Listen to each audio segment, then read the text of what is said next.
Ipikit man ang iyong mata, di pa rin naman mag-iiba. Nabalutan ng puot ang puso mo. Hello mga ka-idol! So ngayon, meron ulit akong ituturo sa inyong magandang kanta. Ang title pala nitong kantang ituturo ko ngayon sa inyo ay yung Kahit Di Mo Na Alam by December Avenue. So napakadali lang ng mga chords dito mga ka-idol. Alam kong kayang-kaya to ng mga beginners, no? So doon muna tayo sa kanyang strumming pattern. So yung strumming pattern na gagamitin natin ay yung lagi ko lang itinuturo, yung down, down, up, up, down, down. So ganun lang siya, no? So proceed na tayo doon sa kanyang verse.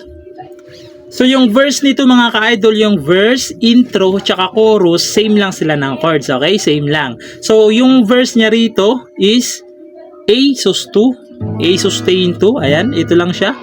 Third string lang, tsaka fourth string, ayan, A sustain 2. Sunod, A major 7 sus 2. So nakaganito, nakaganito, andito pa rin to sa fourth string, ayan, sa fourth string.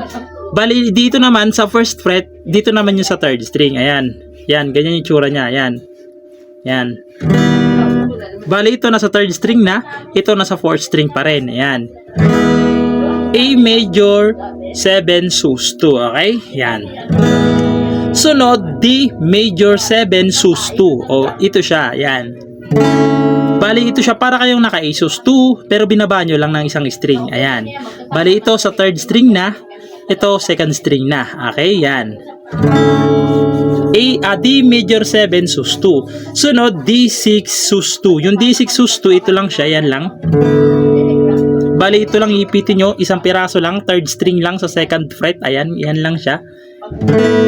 D6 sus 2. Okay? So, ulitin ko yung chords. A sus 2. A major 7 sus 2. D major 7 sus 2. Tapos D6 sus 2. Yan. Okay? Yung apat na chords na yan is pang ano na yan, pang chorus, verse, tsaka intro. Yung naiba lang sa kanya ay yung refrain, no? So kakantahan ko para mas maintindihan nyo. So ganito siya pag kinantahan. Ipikit man ang iyong mata, di pa rin naman mag-iiba. Nabalutan ng puot ang puso mo.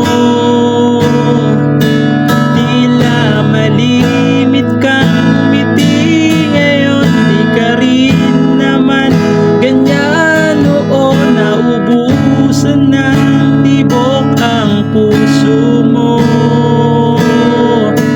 Kulang na ba?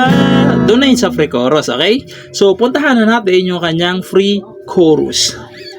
So yung free chorus niya rito mga ka-idol is F sharp minor, yan. So yung F sharp minor is nakabar siya, di ba? Ang gagawin natin diyan para hindi kayo mahirapan is o-open natin, okay? Iipitin niyo lang dito sa fourth fret ay itong fifth string lang, tsaka fourth string tsaka fifth string, ayan. Tapos iipitin niyo naman sa second fret ay third string, ayan. Bali ganyan, open siya. Yan. Pero mga ka-idol, mas maganda kung practicein nyo lagi yung bar chords, no? Para wala kayong iiwasang chords, pati kanta. Ayan. F sharp minor. Tapos babalik kayo ng D6 sus 2. Tapos babalik lang ulit kayo ng F sharp minor na open. Ayan. Sunod is E. Yung E, ito siya. Third string, fifth string, tsaka fourth string. Ayan. E. Okay? So, kakantahan ko yung kanyang refrain para mas maintindihan nyo. So, ganito naman siya pag kinantahan. Kulang na ba ang mga ulap sa langit at buwan? Di ka na babalik sa lilim ng ulan?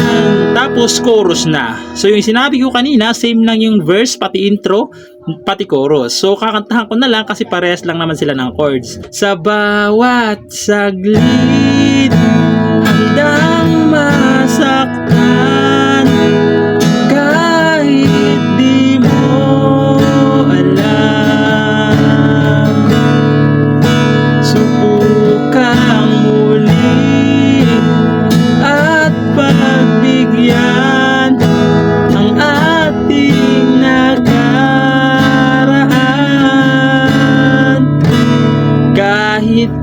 mo na alam. Tapos, instrumental.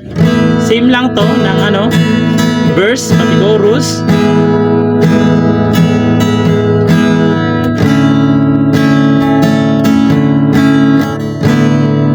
Tapos babalik lang ulit kayo sa verse, okay? So ayun lang, pagpasensyahan niyo ng mga ka-idol, no? Medyo putol-putol yung ano natin kasi namamatay-matay itong camera natin. So ayun lang, sana nagustuhan yung video natin and bye-bye.